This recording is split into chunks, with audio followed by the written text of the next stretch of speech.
இன்றைக்கு கர்த்தருடைய வார்த்தைக்கு நேராய் நாம் கடந்து போகலாம். என்னோடு கூட வேதத்தை திருப்பிக் கொள்ளலாம். மத்திய சுவிசேஷம் 7ஆம் அதிகாரம்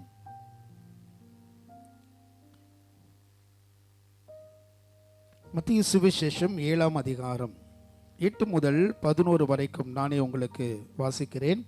நீங்கள் ஸ்கிரீன்ல நீங்கள் பார்க்கலாம். ஏனென்றால் கேட்கிறவன் எவனும் பெற்றுக்கொள்கிறான், தேடுகிறவன் கண்டடைகிறான், தட்டுகிறவனுக்கு திறக்கப்படும். உங்களில் எந்த மனுஷனானாலும் தன்னிடத்தில் அப்பத்தை கேட்கிற தன் மகனுக்கு கல்லை கொடுப்பானா? மீனை கேட்டால் அவனுக்கு பாம்பை கொடுப்பானா?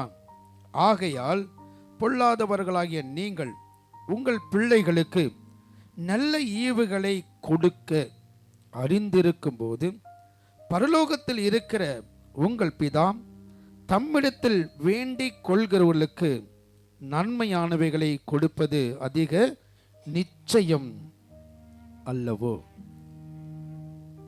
கர்த்தருடைய நாமம் மகிமைப்படட்டும். இன்றைக்கு செய்தியின் தலைப்பு கேட்கிறவன் பெற்றுக்கொள்வான். கேட்கிறவன் பெற்றுக்கொள்வான். மத்திய சுவிசேஷம்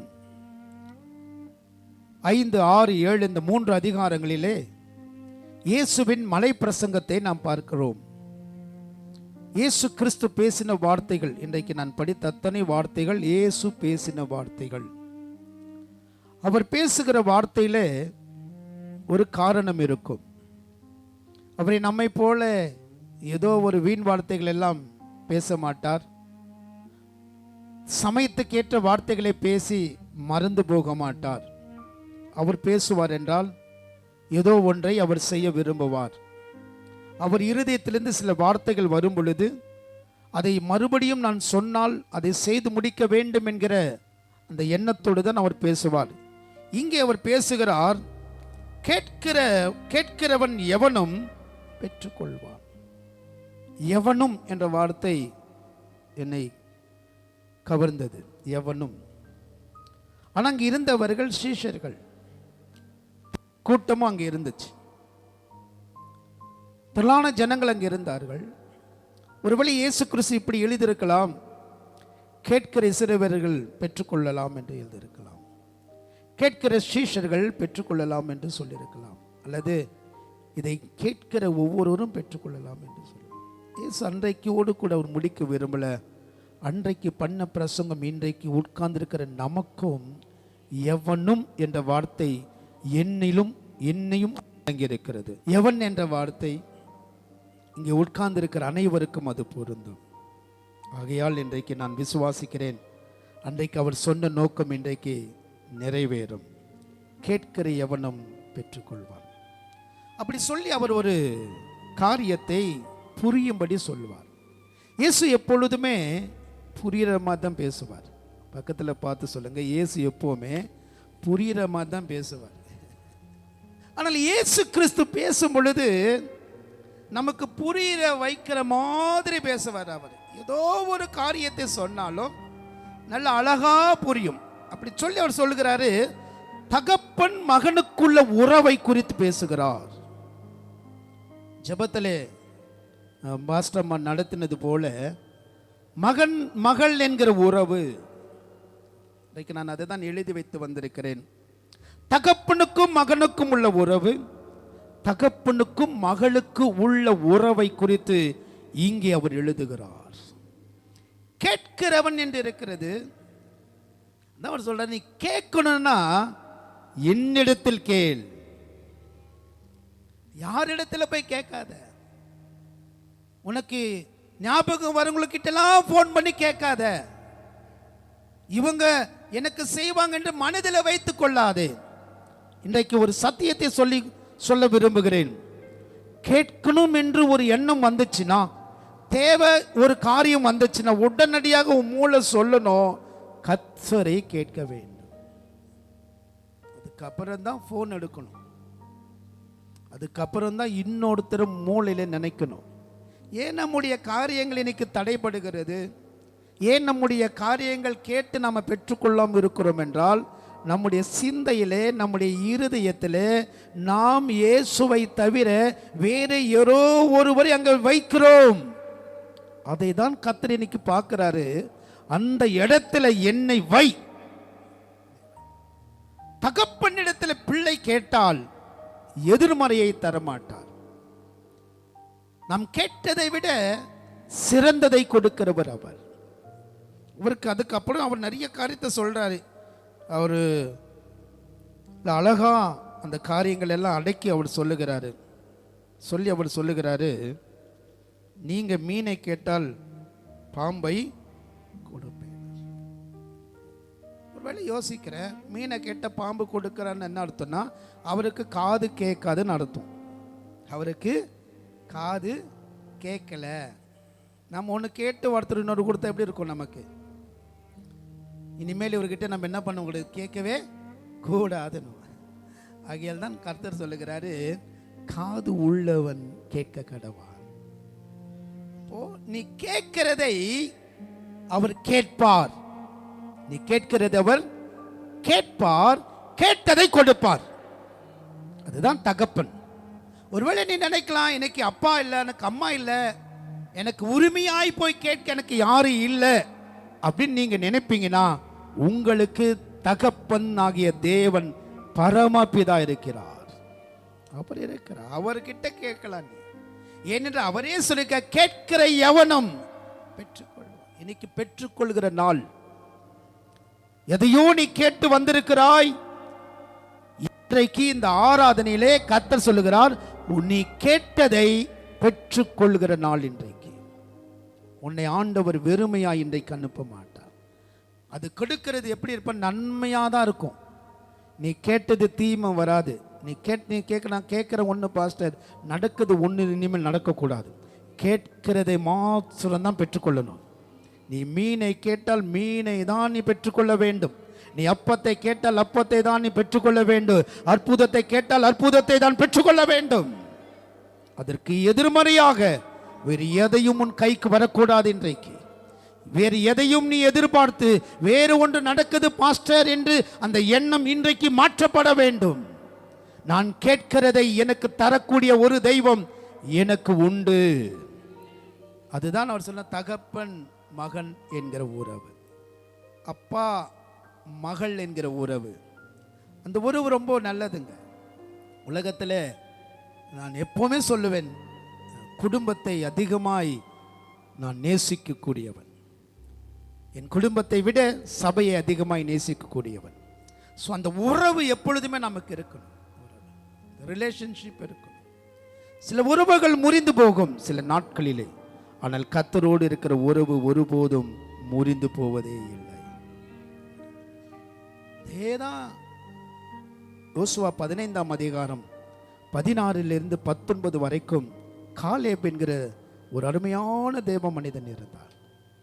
சொல்லுகிறார், எபிரோன் பட்டணத்தை பிடிக்கிறவனுக்கு என் மகளை நான் கொடுப்பேன் என்று சொன்னார்.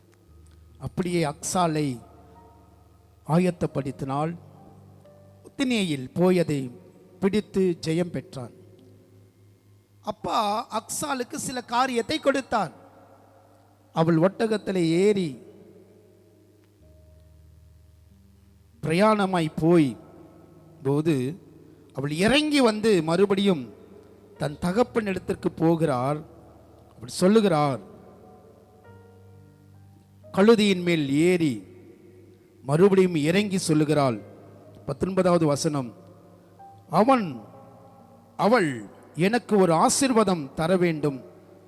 எனக்கு வறட்சியான நிலத்தை தந்தீர், நீர்ப்பாய்ச்சலான நிலத்தையும் எனக்கு தர. அப்பா மறுபடியும் கேட்கிறாரு, அவளுக்கு மேற்புறத்திலும் கீழ்ப்புறத்திலும் கொடுத்தாள்.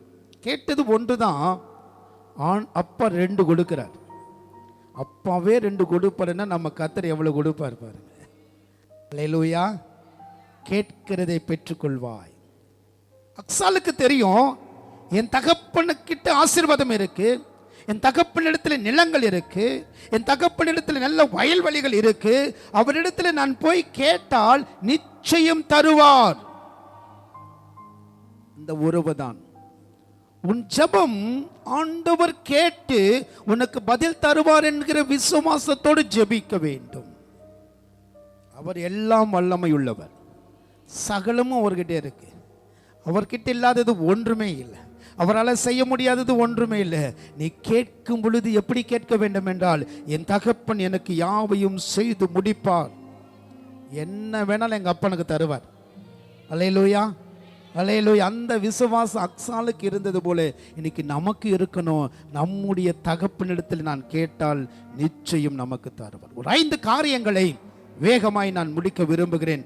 நீண்ட நேரமாய் ஒவ்வொரு குறிப்பிலே நான் கொண்டு போக விரும்பவில்லை. கேட்டார்கள், 5 பேர் 5 காரியங்களை கேட்டார்கள். முதலாவதாக ஆபிரகாம் ஆண் பிள்ளையை கேட்டான். யாக்கோபு ஆசீர்வாதத்தை கேட்டான். யோசுவா அபூர்வமான காரியத்தை கேட்டான். எசேக்கியா ராஜா ஆயுசு நாட்களை கேட்டான். தாவீது ஆலயத்தின் ஐக்கியத்தை கேட்டான். ஆண் பிள்ளையை கேட்டான், ஆசீர்வாதத்தை கேட்டான், அபூர்வமானதை கேட்டான், ஆயுசு நாட்களை கேட்டான், ஆலயத்தின் ஐக்கியத்தை கேட்டான். கர்த்தருடைய நாமம் மகிமைப்படுவதாக. என்னோடு கூட வேதத்தை நாம் திருப்பிக் கொள்ளலாம். ஆதியாகமம் 15ஆம் அதிகாரம். ஆதியாகமம் 15ஆம் அதிகாரம் முதல் வசனத்தில் இவ்விதமாய் வாசிக்கிறேன். ஆபிரகாமே, நீ பயப்படாது, நான் உனக்கு கேடகமும் உனக்கு மகா பெரிய பலனுமாயிருக்கிறேன் என்றான். அதற்கு ஆபிரகாம், கர்த்தராகிய ஆண்டவர் அடியேனுக்கு என்ன தருவேன், நான் பிள்ளை இல்லாமல் இருக்கிறேன். ஒருவேளை கேட்கலாம், எப்படி பாஸ்டர் ஆண் பிள்ளை என்று எப்படி இருக்குது என்றால், 3ஆம் வசனம் கடைசியில் சொல்லுகிறது, சுதந்திரவாளி இருக்கிறான் என்றான். ஆண் பிள்ளை தான் சுதந்திரவாளி. இந்த காலத்திலே நமக்கு ஆண் பிள்ளைகளுக்கு ஏற்ற போல சொத்து பாகம் பெண்களுக்கும் சமமாய் கொடுக்க வேண்டும் என்று அந்த சட்டம் இருக்கு. அந்த காலத்திலே ஆண்களுக்கு தான், புருஷர்களுக்கு தான், மகன்களுக்கு தான் சொத்து. ஆனால் இன்றைக்கு இருக்கிற காலகட்டத்தில் மகள்களுக்கும் சொத்துல என்ன இருக்கு பங்கு, உங்களுக்கும் ஆல் ரைட்ஸ் இருக்கு. அல்லேலூயா. சரி, இங்கே ஒரு சுதந்திரவாளியை கேட்கிறான். அப்பொழுது ஆண்டவர் ஆபிரகாமை பார்த்து அழைக்கிறான். அவன் கேட்கிற, ஒரு சுதந்திரவாளி இருந்தால் நன்றாக இருக்குமே. அப்ப கர்த்தர் சொல்லுகிறாரு, 5ஆம் வசனம் சொல்லுது, நீ வானத்தை அண்ணாந்து பார்த்து நட்சத்திரங்களை எண்ண உன்னால் கூடுமானால் அவைகளை எண்ணு என்று சொல்லி பின்பு அவனை நோக்கி, சந்ததி இவ்வண்ணமாய் பெரு. ஆபிரகாம் கேட்டது ஒண்ணுதான், ஒரு பிள்ளை இருந்தா போதும், ஒரு சுதந்திரவாளி இருந்தால் போதும் என்று கேட்டார். ஆனால் ஆண்டவர் ஒன்றை அல்ல, லட்சங்களுக்கு மேலான சந்ததியை கொடுத்தார். கேட்டதை விட அதிகமாய் கொடுப்பார் கர்த்தர். இன்னைக்கு உன் வாழ்க்கையில் சந்ததி இல்லாமல் இருக்கலாம். உன் பிள்ளைகள், ஒருவேளை மகன்கள், மருமகளுக்கு சந்ததி இல்லாமல் இருக்கலாம். இன்றைக்கு கர்த்தர் சொல்லுகிறார், உன் பிள்ளைகளின் சந்ததியை நான் ஆசீர்வாதமாக வைப்பேன். ஆபிரகாம் கேட்டதை கர்த்தர் கொடுத்தார். கேட்டதை விட இன்னும் அதிகமாய் கொடுத்தார். நட்சத்திரங்களை எண்ண கூடுமானால் என்ன என்று சொன்னால், ஆபிரகாமாலே எண்ண முடியாத அளவுக்கு ஆசீர்வாதம்.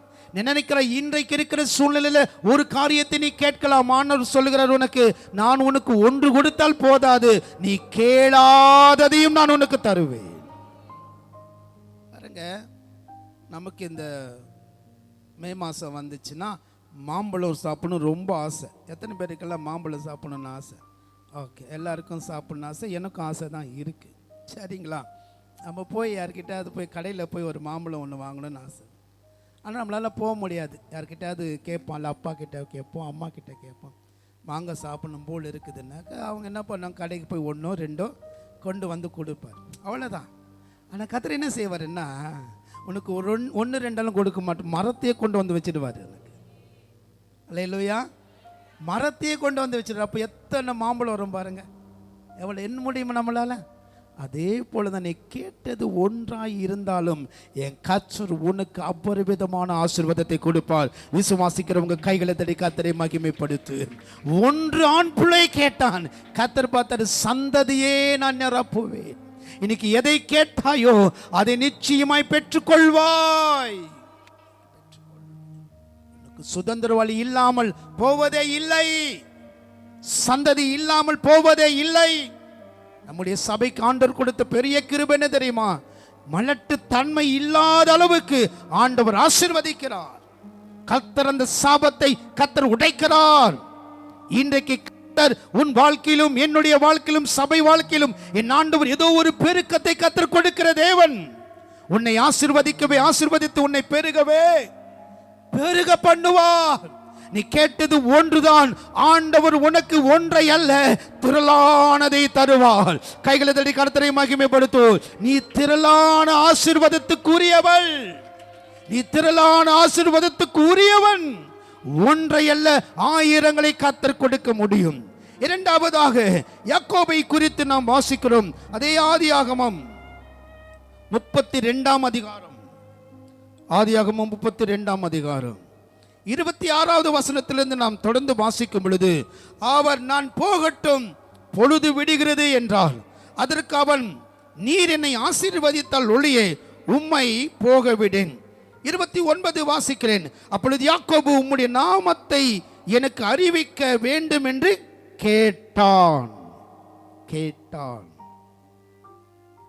அதற்கு அவர், நீ என் நாமத்தை கேட்பானேனே என்று சொல்லி அங்கே அவனை ஆசீர்வதித்தார்.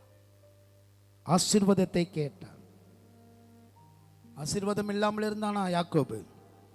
அதே யாத்திராகமம் 32 14-15 நீங்க வாசித்தீங்கன்னா 100 செம்மறி ஆடுகளும் 20 ஆட்டுக்கடாக்களும் பால் கொடுக்கிற 30 ஒட்டகங்களையும் அவைகளின் குட்டிகளையும் 40 கடாரிகளையும் 10 காளைகளும் 20 கோழிக்கை கழுதைகளையும் 10 கழுதை கட்டு, இவ்வளோ இருக்கு, இவ்வளோ இருக்கு. இப்ப கேட்கிறாரு, ஆண்டவரே நீர் என்னை எதுக்கு இவ்வளவு இருக்கு? உனக்கு ஆட்கள் வேலைக்காரர்கள் இருக்கிறார்கள், வேலைக்காரிகள் இருக்கிறார்கள், உனக்கு ஆட்டு மந்தை இருக்கு, எல்லாம் இருக்கு. உனக்கு உணவுக்கு குறைவு இருக்காது, உனக்கு வேலை செய்வதற்கு ஆட்கள் குறைவில்லாம இருக்கு. நீ நல்லா தானே இருக்கிற, நீ ஆசீர்வாதமா தானே இருக்கிற, மறுபடியும் ஏன் இடத்துல வந்து கேட்கிறாய்? யாக்கோபு கேட்ட ஆசீர்வாதம் என்ன தெரியுமா? இந்த ஆசீர்வாதம் அல்ல உனக்கு வேதனை. வேதனை ஏன் வேதனை? ஏசா எப்பொழுது வந்து விழுந்து எல்லாவற்றையும் அழிப்பான் என்று தெரியாது. இப்போ யாக்கோபு கேட்கிறான். நீதிமொழிகளில் நாம் வாசிக்கிறோம், கர்த்தருடைய ஆசீர்வாதம் ஐஸ்வரியத்தை தரும், அதோடு வேதனை, சொல்லுங்க நல்ல சத்தமா சொல்லுங்க, வேதனை. வேதனை இல்லாத ஆசீர்வாதம் வேணும், அதுதான் ஆசீர்வாதம். வேதனையோடு எல்லாம் இருந்து வேதனை இருந்தா வேஸ்ட்.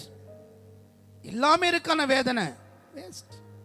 எல்லாம் இருக்கு, சாப்பிட முடியல, எல்லாம் இருக்கு, வீடு தூங்க முடியல, எல்லாம் இருக்கு, ஆனா இது இல்லை. யாக்கோபுக்கு தெரிகிறது, இதுக்கு முன்பாக நான் சம்பாதித்தேன், 20 வருடம் உழைத்தேன், 20 வருடம் பிரயாசப்பட்டேன், 20 வருடம் என் கைகளின் சம்பத்தை நான் ஆசீர்வதித்து நான் நன்றதாக இருக்கேன், ஆனால் அது எல்லாம் எனக்கு வேதனை. கர்த்தர் கொடுக்கிற ஆசீர்வாதத்தை மாத்திரம் நான் பெற்றுக்கொள்வேன் என்றால் அது எனக்கு வேதனை இல்லாத ஆசீர்வாதம். அந்த ஆசீர்வாதத்தை கேள். உலக பிரகாரமான ஆசீர்வாதம் தருவார், நல்லதுதான், ஆனா அதுல பெயின் இருக்கக்கூடாது. நீ வாங்குற ஒவ்வொரு காரியம் உனக்கு வேதனையா முடியக்கூடாது. இன்னைக்கு நாம எல்லாம் இருக்கு, வேதனையில் இருக்கிறோம், பெயின்ஃபுல்லா இருக்கிறோம். இன்னைக்கு அநேக குடும்பங்கள் இன்னைக்கு வட்டி கட்ட முடியாம, பணம் கொடுக்க முடியாம, எல்லாம் பெயின்ஃபுல்லாவே இருக்கு, பெயின்ஃபுல்லா இருக்கு. இன்னைக்கு அந்த பெயின் இல்லாத ஒரு ஆசீர்வாதம் வேணும். அந்த ஆசீர்வாதம் ஐஸ்வர்யம். அது என் தேவன் தம்முடைய ஐஸ்வர்யத்தின்படி உங்கள் குறைவுகளை கிறிஸ்து இயேசுவின் மகிமையில் நிறைவாக்குவார். அதுதான் பெயின் இல்லாத ஆசீர்வாதம். நீ ஜெபம் எதை கேட்கணும் ஆண்டவர் இடத்துல? நீ சுதந்திர வழியை கேட்க வேண்டும். அடுத்தது நீ கேட்க உம்முடைய ஆசீர்வாதம் வேணும்பா, உங்க ஆசீர்வாதம் வேணும். எத்தனை பேர் இன்னைக்கு நாம ஜெபத்துல உட்கார்ந்தா என்ன இது ஆசீர்வாதம் ஆண்டவர், இது ஆண்டவரே அதை செய்யுங்க என்று கேட்கிறோம். எப்போ ஆகில ஆண்டவரே உங்க ஆசீர்வாதம் எனக்கு வேணும்னு கேட்டீங்களா? ஒரே ஜபந்தான் கேட்கணும். கேட்டான் கேட்கிற எவனும் பெற்றுக்கொள்வான். அங்கே அவனை ஆசீர்வதித்தார். ஜெப வாழ்க்கை. நீ தகப்பனிடத்துல கேள், உங்க ஆசீர்வாதம் எனக்கு வேணும்பா. பிள்ளைகளுக்கு பெற்றோருடைய ஆசீர்வாதம் வேணும். பெற்றோருடைய ஆசீர்வாதத்தோடு எல்லாம் உங்க நலமா நடக்கணும். சபை ஆசீர்வாதம் வேணும், ஊழியர்கள் ஆசீர்வாதம் வேணும், கர்த்தருடைய ஆசீர்வாதம் வேண்டும். நமக்கு அந்த ஆசீர்வாதம் தான் வேதனை இல்லாம இருக்கும். நமக்கு அந்த ஆசீர்வாதத்தோடு வாழ்க்கை நாம் ஆரம்பித்தால் அந்த ஆசீர்வாதத்தை தான் கர்த்தரிடத்தில் கேள், நீ பெற்றுக்கொள்வார். அந்த ஆசீர்வாதமா இருக்கிறவங்க வேதனையே இல்லாம வாழணும். நீ செபிக்கணும், ஆண்டவரே எனக்கு எந்த ஆசீர்வாதத்தை கொடுத்தாலும் எனக்கு வேதனை இருக்கக்கூடாது ஆண்டவரே. கைகளை உயர்த்தி ஜெபம் பண்ணுவோமா? எனக்கு எந்த ஆசீர்வாதத்தை கொடுத்தாலும் அதில் எனக்கு வேதனை இருக்கக்கூடாதுப்பா, அதில் எனக்கு திருப்தி இருக்க வேண்டும். அல்லேலூயா, அல்லேலூயா. மூன்றாவதாக யோசுவா கேட்கிறான், அபூர்வமான காரியத்தை கேட்கிறான். யோசுவா 10ஆம் அதிகாரத்துக்கு நேராய் நாம் திருப்பிக் கொள்ளலாம் வேதத்தை. யோசுவா 10ஆம் அதிகாரம்.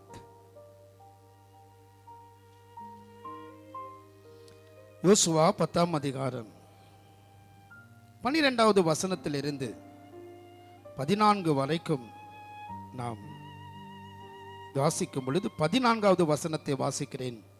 இப்படி கர்த்தர் ஒரு மனிதனுடைய சொல் கேட்ட. அப்படி என்ன யோசுவா கேட்டான்? ஏன் இதை அபூர்வமானதை கேட்டான் என்று சொன்னால், எல்லாரும் கேட்டது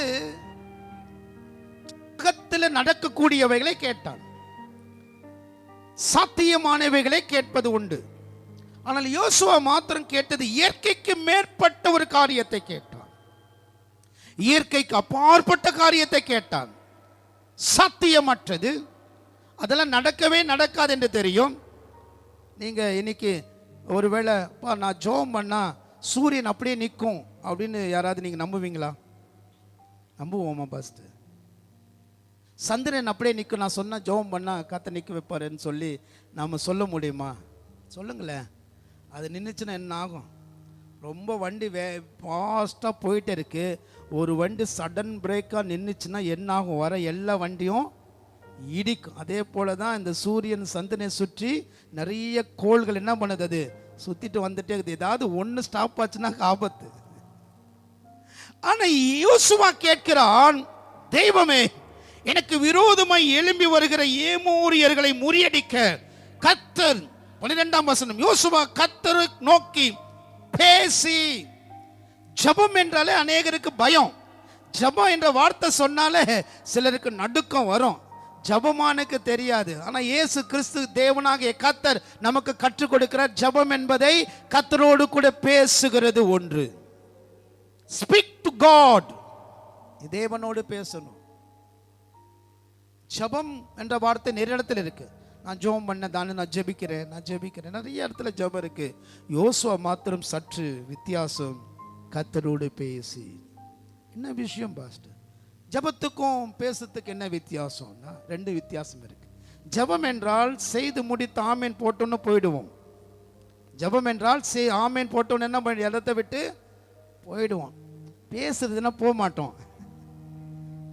பேசுறதுன்னு என்ன பண்ண மாட்டோம், அவ்வளோ சீக்கிரமா உட்காந்து சிலர் பேசுவாங்க. ஊர் கதை பேசுறது தான் வேலை. வீட்டுக்கு போய் கதை பேசுறது தான் வேலை. இன்னும் நிறைய பேருக்கு நம்ம சபையில் என்ன நடக்கிறதுன்னு கேட்கறதுக்குன்னு ஆசை நிறைய பேருக்கு. அதுக்கு தான் யூடியூப் சேனல் போட்டும் பார்த்துக்கிட்டோம். அதையும் தாண்டி வீட்டுக்குள்ளே போய் பேசுறது கதைங்க இருக்குது. அந்த சபையில் என்ன மெசேஜ் கொடுத்தாங்க, இந்த பாஸ்டர் என்ன மெசேஜ் கொடுத்தாங்க, யார் வந்தாங்க, யார் போனாங்க பாருங்க. நமக்கே கவலையில், அவங்களுக்கு எவ்வளோ கவலை பாருங்க. சோத்திரம். யோசுவா பேசினான். என்ன பேசினான்னு தெரியுமாப்பா? நீங்க சூரியனை கொஞ்ச நேரம் நிறுத்துங்க, சந்திரனை கொஞ்ச நேரம் அவரே கொஞ்ச நேரம் ஷாக் ஆயிருப்பாரு. கர்த்தர் என்னடா, என்னுடைய எத்தனையோ பேர் நான் மோசையை கூட பார்த்திருக்கிறேன், ஆபிரகாமெல்லாம் பார்த்திருக்கிறேன், ஆதாம கூட பார்த்திருக்கிறேன், யாருமே கேட்காத ஒரு காரியத்தை கேட்கிறார். உன் ஜெபம் வித்தியாசமா இருக்கட்டும். உன் ஜெபத்தில் ஆண்டவரிடத்தில் பேசும் பொழுது ஆச்சரியமான காரியத்தை கேள். எல்லாரும் கேட்கிற காரியத்தை கேட்காது. எல்லாரும் எதிர்பார்க்கிற காரியத்தை எதிர்பார்க்காது, அதையும் தாண்டி இயற்கைக்கு மேற்பட்ட ஒரு அற்புதம் நடக்க வேண்டும் என்று நீ கேட்க வேண்டும். சாத்தியம் இல்லதான். யோசுவா கேட்கும் பொழுதே யோசனை இருக்கும். ஆனா யோசுவாக்கு அப்படியெல்லாம் யோசனை இருந்திருக்கிறது எனக்கு தெரியும். யோசுவா ஆராதிக்கிற கர்த்தர் யார் என்பதை யோசுவாவுக்கு நன்றாக தெரியும்.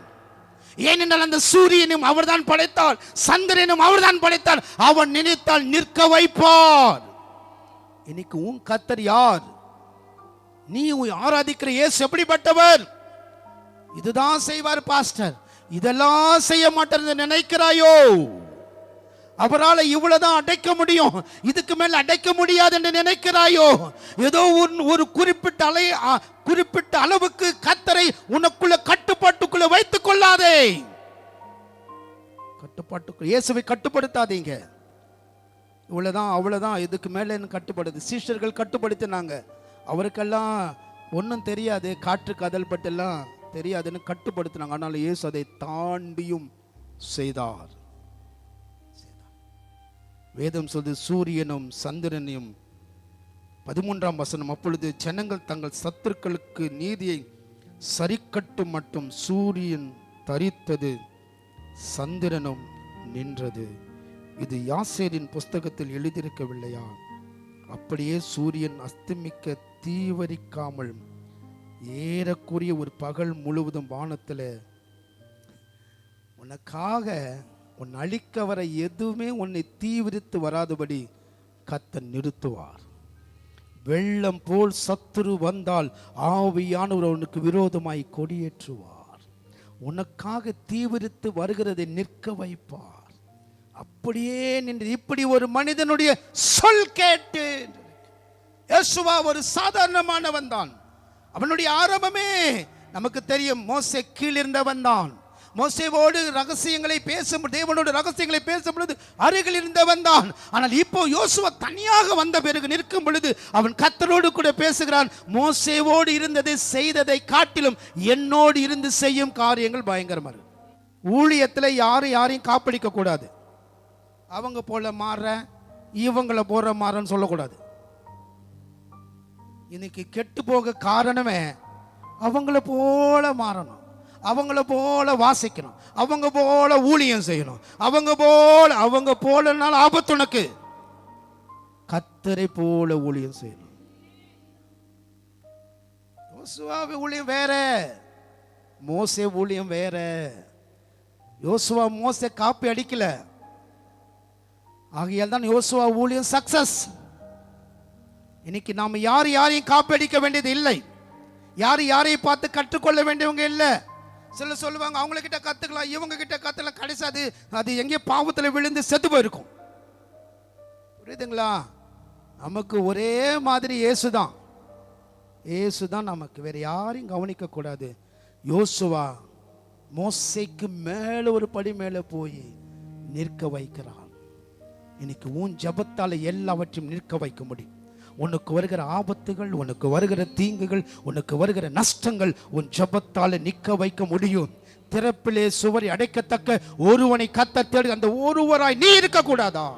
அந்த யோசுவாவை போல உன் குடும்பத்துக்கு நீ நில். உன் குடும்பத்துக்கு தீவிரமாய் யார் அழிக்க வந்தாலும் என் கர்த்தர் எல்லாவற்றையும் மாற்றுவார். நீ உட்கார்ந்து ஆண்டவரோடு பேசி பழகிக்கொள். வேதத்தில் அவரோடு கூட பழகு, அவரோடு கூட பேசு, அதனால உனக்கு சமாதானம். மனுஷங்களோடு அதிகமாய் பேசுறவங்க கர்த்தரோடு ரொம்ப நேரம் பேச முடியாது. கர்த்தரோடு அதிகமாய் பேசுகிறவர்கள் மனுஷங்களோடு அதிக நேரம் பேசவே முடியாது. ஒருத்தருக்கு ரொம்ப மனுஷங்களோட பேசுறாங்கன்னாக்கா அவங்கள பார்த்து எடை போட்டலாம். கர்த்தரோடு பேசுற ஆளு கிடையாது. இவங்க கர்த்தரோடு அதிகமாக பேசுறவங்க மனுஷங்களோடு கூட குறைவாய் பேசுவார்கள். வல்லமை இருக்கும் வார்த்தையில ஜீவன் இருக்கும். யோசுவா வார்த்தையில யோசுவா சொன்னதை என் கர்த்தர் அப்படியே நிற்க வைக்க முடியும்னா உனக்காக யாவையும் செய்து முடிப்பார். உனக்காக எல்லாவற்றையும் நிறுத்தி வைப்பார். பக்கத்தில் பார்த்து சொல்லுங்க, உனக்காக என்ன வேணாலும் கர்த்தர் நிற்க வைப்பார்.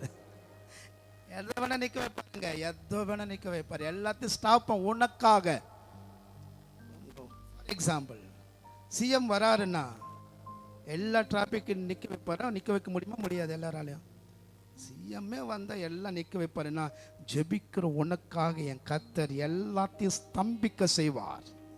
உன் ஜெபத்துக்கு தடையா வருகிற பிசாசை நிக்க வைப்பான். உனக்கு பதில் கொண்டு வரக்கூடாதபடிக்கு சத்துரு எடுக்கிற எல்லா முயற்சிகளை என் கர்த்தர் நிற்க வைப்பார். உனக்கோ வானத்தை திறந்து இடம் கொள்ளாமல் போகும் மட்டும் ஆசீர்வாதங்களை வருஷிக்க பண்ணுவார். உன் ஜெபத்தை பரலோகம் கேட்கும். உன் ஜெபம் பரலோகம் எட்டப்படும். உன் ஜெபத்துக்காக என் கர்த்தர் எழுந்து நின்று எல்லாத்தையும் நிறுத்தி வைப்பார். உனக்காக எல்லாவற்றையும் நிறுத்துவாள். உன் வாழ்க்கையில் வருகிற எல்லா போரை நிறுத்துவாள். உன் வாழ்க்கையில் வருகிற எல்லா யுத்தங்களை நிறுத்துவாள். உன் வாழ்க்கையில் வருகிற எல்லா நஷ்டங்களை நிறுத்துவாள். உன் வாழ்க்கையில் வருகிற எல்லா வியாதிகளை நிறுத்துவாள். உனக்கு விரோதமாய் வருகிற எல்லா ஆயுதங்களை என் கர்த்தர் உடைத்து போடுவாள். கைகளை தட்டி கர்த்தரை நாம் மகிமைப்படுத்துவோம். மூன்றாவதாக நாம் முடித்தோம். நான்காவது பார்ப்போம். ஆயுசு நாட்களை கேட்டான். சங்கீதம் 21:4 இவ்விதமாய் இருக்கிறது. 21:4 சங்கீதம். அவர் உம்மிடத்தில் ஆயுசை கேட்டார், நீர் அவருக்கு என்றென்றைக்கும் உள்ள தீர்க்காயுசை அளிக்கிறவர். ஆயுசை கேட்டான். அநேக வேளையிலே நாம் ஆயுசு கேட்க வேண்டும். ஆயுசு நாட்கள் பெருகுவதற்காக நாம் கர்த்தரிடத்திலே கேட்க வேண்டும். ஏனென்றால் ஒரு சிலர் பலவீனங்களாக இருக்கும் பொழுது அதிகமாய் நாங்கள் ஜெபிப்பது உண்டு. திறப்பில் நின்று அவர்கள் ஜீவனுக்காக போராடுவது உண்டு. ஏனென்றால் கர்த்தர் நம்மை முதிர் வயது வரைக்கும் நம்மை காப்பாற்ற வேண்டும். தாவீது சொல்லுகிறான், நான் ஆயுசை கேட்டேன், அவருக்கு எனக்கு என்ன கொடுக்கிறார்? ஆயுசுக்கு பதிலாக தீர்க்க ஆயுசை கொடுக்கிறார். ஏசாயா 38ஆம் அதிகாரம், ஏசாயா 38:5, நீ போய் எசேக்கியாவை நோக்கி, உன் தகப்பனாகிய தாவீதின் தேவனாய் இருக்கிற கர்த்தர் சொல்லுகிறது என்னவென்றால், உன் விண்ணப்பத்தை கேட்டேன், உன் கண்ணீரை கண்டேன், இதோ நான் உன் நாட்களோடு 15 வருஷம் கூட்டுவேன். ஆமென். 15 வருஷம் கூட்டு. கர்த்தரே சொன்னாரு, உன் வீட்டு காரியத்தை ஒழுங்குபடுத்து. அது 38:1 சொல்லுது, அந்நாட்களில் எசேக்கியா வியாதிப்பட்டு மரணத்துக்கு நியர் டெத், இன்னும் கொஞ்ச நாளில் மரிக்க போகிறவன், எப்போ மரிப்பான் என்று தெரியாது, ஆனால் மரணத்தின் நேரம் வந்து விட்டது. சிலருக்கு தெரியும் மரணம் நேரம் வரும், மரண நாள் நெருங்கி இருக்கும் தெரியும். சில டாக்டர்ஸுக்கெல்லாம் தெரியும், அவங்களுக்கு தெரியும் இப்போ இறந்துருவாங்க, இந்த நாள் இருந்தோம், ஓரளவுக்கு தெரியும், ஆனால் சொல்ல மாட்டாங்க. ஆனால் எசேக்கியாவுக்கு கர்த்தர் சொல்றாரு, எப்பா உன்னுடைய நாள் நேரம் முடிய போகுது, நீ எல்லாவற்றையும் ஒழுங்குபடுத்தணும். எசேக்கியா வேதம் சொல்லுது, ஜெபம் பண்ணி கேட்டான் என்று கேட்டான். கர்த்தர் அங்க ரொம்ப அழகா இருக்கு, உன் விண்ணப்பத்தை கேட்டேன். என்ன கேட்டாரா? எசேக்கியா மிகவும் அழுதான். எதற்கு அழுதான்? எதை கேட்டான் என்று இல்லை. கர்த்தாவே 3, நான் உமக்கு முன்பாக உண்மையும் மன உத்தமமாய் நடந்து உமது பார்வைக்கு நலமானதை செய்தேன் என்பதை நினைத்தருளும் என்று விண்ணப்பம் பண்ணி, எங்காவது கேட்டானா எனக்கு ஆயுசு நாட்கள் கூடன்னு கேட்டானா? பைபிள் இல்லைன்னா உள்ள இருக்கலாம். ஏன்னா ஒருவேளை எசேக்கியாவுக்கு கொஞ்சம் தெரிஞ்சிருக்கும், இனி நான் பிழைப்பது கஷ்டம் தெரிஞ்சிருக்கும். ஆனாலும் கேட்டுதான் பார்க்கலாமா அவர்கிட்ட? அல்லேலூயா. கடைசி ஒரு முறை ட்ரை பண்ணி பார்க்கலாமே, அவர்கிட்ட நம்முடைய காரியத்தில் சொல்லி பார்க்கலாமே. ஆண்டவரே உமக்கு முன்பாக நான் எப்படியெல்லாம் இருந்தேன்பா, எவ்வளோ உங்க ஆலயத்துக்காக உமக்காக ஜனத்துக்காக நான் நன்மைக்கே நின்றேனே, என்னுடைய உத்தமத்தை பார்த்து ஏதாவது செய்ய மாட்டீரா என்று கேட்டிருக்கலாம். ஆனால் வேதம் சொல்லுகிறது, அவங்க எசேக்கியா எத்தனை நாள் கேட்டாருன்னு தெரியல. ஒருவேளை அவன் கேட்ட வருஷங்கள் கொஞ்சமாக இருந்திருக்கலாமோ என்னமோ எனக்கு தெரியல. ஆனால் கர்த்தர் சொல்றாரு, அவன் கேளாததை 15 ஆண்டுகள் கொடுத்தார். நீர் ஆயுசை கேட்டால் நான் தீர்க்காயுசை கொடுப்பேன். ஜீவன் நமக்கு பரிபூரணமாய் கொடுக்கிறவர். எனக்கு ஒருவேளை நீ ஆயுசை கேளு, என் பிள்ளைங்களுக்கு ஆயுசோடு இருக்கணும்ப்பா. நாங்கள் ஆயுசோடு இருந்தால் அவர் சொல்றாரு, நீ கேட்டது ஆயுசு, நான் உனக்கு கொடுப்பது தீர்க்காயுசு. பண்டன் லைஃப், திருப்தியான வாழ்க்கை. 15 ஆண்டுகள் அவனை சுகத்தோடு வாழ வைத்தார். இன்றைக்கு நாளைக்கு போகிறவனை 15 ஆண்டுகள் கர்த்தருக்கு ஆசீர்வாதமாய் மாற்றினார். கேட்டதை கொடுப்பார்.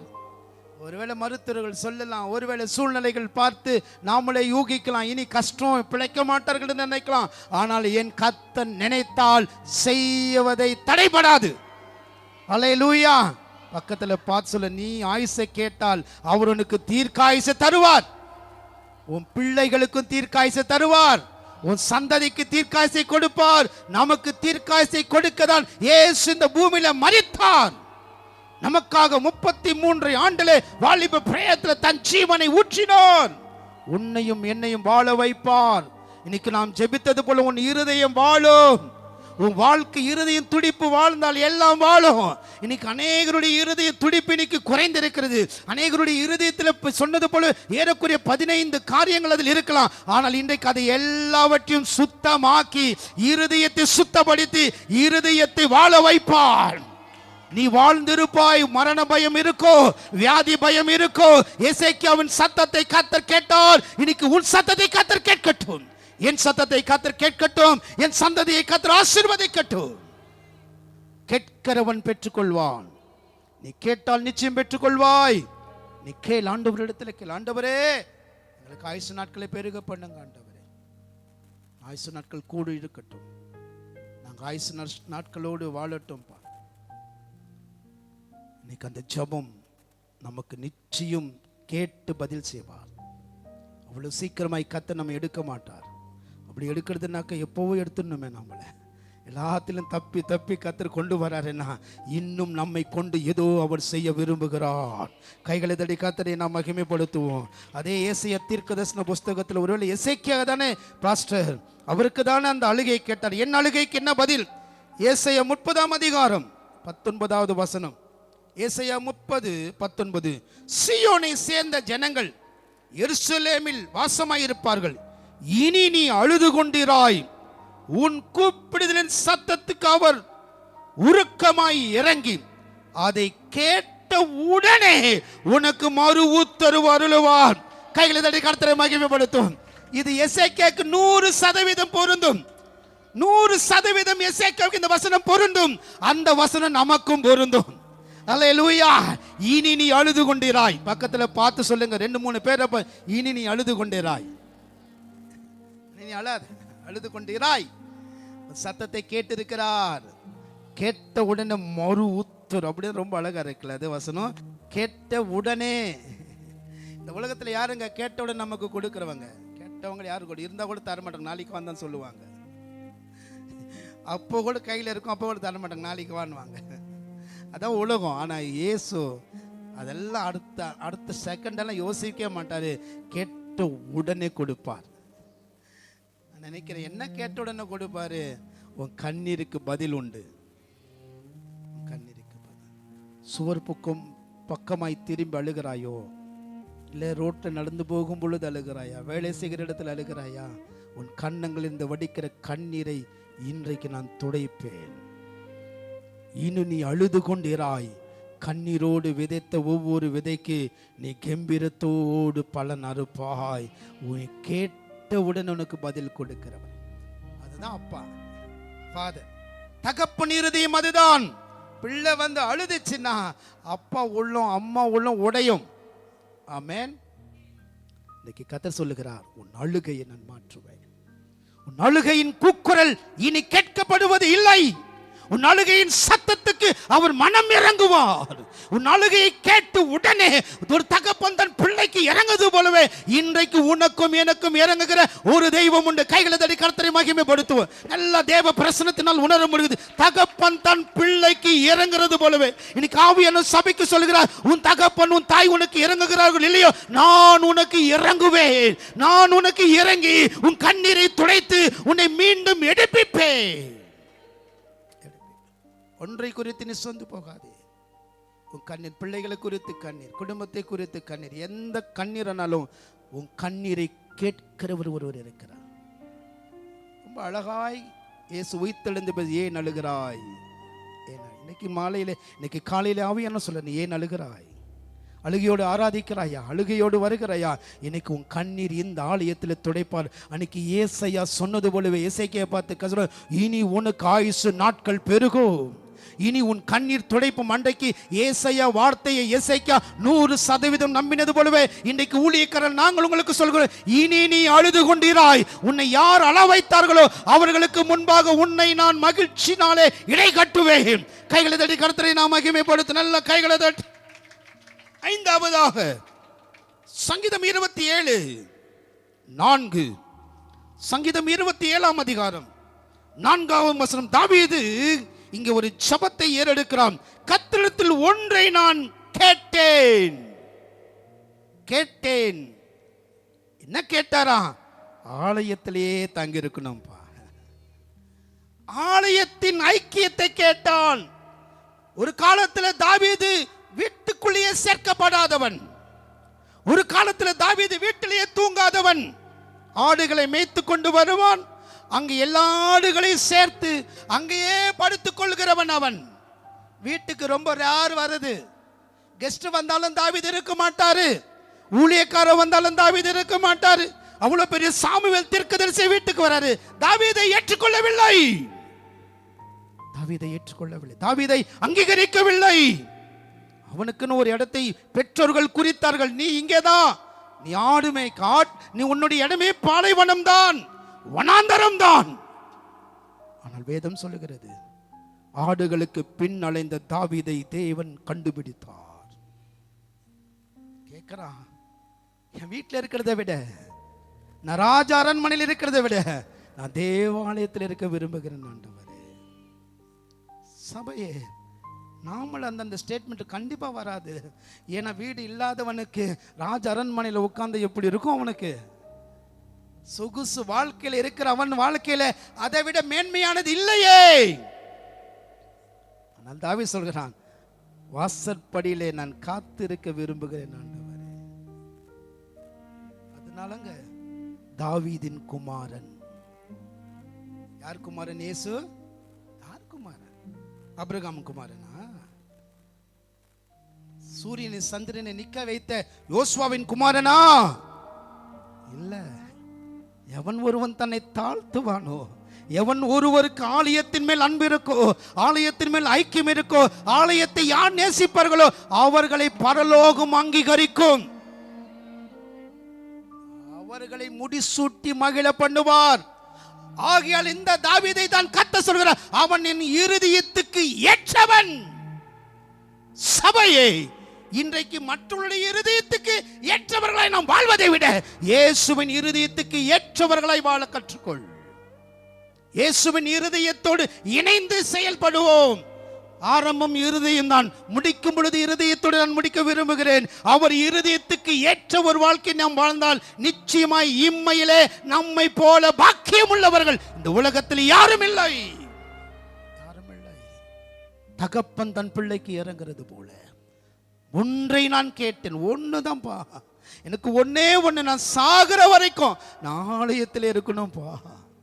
ஆலயத்தில் இருக்கணும். இதுதான் சொல்லுவேன். ஆலயத்தை ஐக்கியத்தை விட்டுவிடக்கூடாது, ஆராதனை ஐக்கியத்தை விட்டுவிடக்கூடாது. அந்த ஆராதனை நாம் ஆலயத்தில் நாம் ஆரம்பித்தால், ஆலயத்தில் முடித்தால் பரிசுத்த ஆலயமாகிய தேவனுடைய ராஜ்யத்துக்குள்ளே நாம் அங்கு சேர்க்க முடியும். அல்லேலூயா. நீ ஒன்றை கேள். என்ன கேள்? எப்படி ஆகிலும் பரலோகத்தில் எனக்கு ஒரு இடம் தாங்க ஆண்டவரே. அல்லேலூயா. பரலோகத்தில் எனக்கு ஒரு வீட்டை தாங்கப்பா, பரலோகத்தில் நான் எனக்கு ஒரு இடத்தை தாரங்க ஆண்டவரே. அன்னைக்கு ஒரு கள்ளன் கேட்டது போலவே இன்றைக்கு நான் உம்மோடு கூட பரதேசிக்கு வர ஆயத்தமா இருக்கிறேன்ப்பா. நீ வரும் பொழுது என்னை நினைவு கூறுங்க ஆண்டவரே. எதை கேட்கணும்? பரலோகத்தில் ஒரு சின்ன இடம் கூட ஆண்டவரே. ஆமென். அந்த அந்த ஒரு வாஞ்சை நமக்கு இருந்துச்சுன்னா நிச்சயமா அவர் பக்கத்தில் உட்கார வைப்பார் நம்மளை. அல்லேலூயா. இங்கெல்லாம் வருது வீண் கிடையாது. நான் ரொம்ப நம்புவேன், இங்கே உட்கார்ந்தவங்க எல்லாம் ஒரு நாள் அவருக்கு முன்பாக சிங்காசனத்தில் உட்காருவோம். ஆலயத்தை நேசிக்கிறவர்கள், ஆலயத்தின் மேல் அன்பு உள்ளவர்கள், ஆலயத்திற்காக என்ன வேணா பாடுகளை சகித்து கொண்டு வருகிறவர்களை பரலோகம் அவர்களை அன்போடு அழைக்கும். கைகளை தட்டி கர்த்தரை மகிமைப்படுத்தும். ஒரே ஒரு வசனத்தை நான் வாசிக்கிறேன். இவ்வளவும் அங்கே நடந்துச்சு பாஸ்டர். இப்போ நம்ம என்ன கேட்கணும்? நாம் எதை கேட்கணும் இல்லைங்க. இப்போ இவங்கெல்லாம் பைபிள் இருக்கிறவங்க தான் கேட்டாங்க. இப்போ நாம் என்ன கேட்கணும்? 1 யோவான் 330வது பக்கம் 5ஆம் அதிகாரம் 14, 15 நானே வாசிக்கிறேன். நாம் எதையாகிலும் இருக்கா போட்டிங்களா? நாம் எதையாகிலும் அவருடைய சித்தத்தின்படி கேட்டால் அவர் நமக்கு செவி கொடுக்கிறார் என்பதை அவரை பற்றி நாம் கொண்டிருக்கிற தைரியம். நாம் எதை கேட்டாலும் அவர் நமக்கு செவி கொடுக்கிறார் என்று நாம் அறிந்திருந்தோமானால் அவரிடத்தில் நாம் கேட்டவைகளை பெற்றுக்கொண்டோம் என்று அறிந்திருக்கிறோம். எவ்வளவு அழகான ஒரு முடிவு பாருங்க.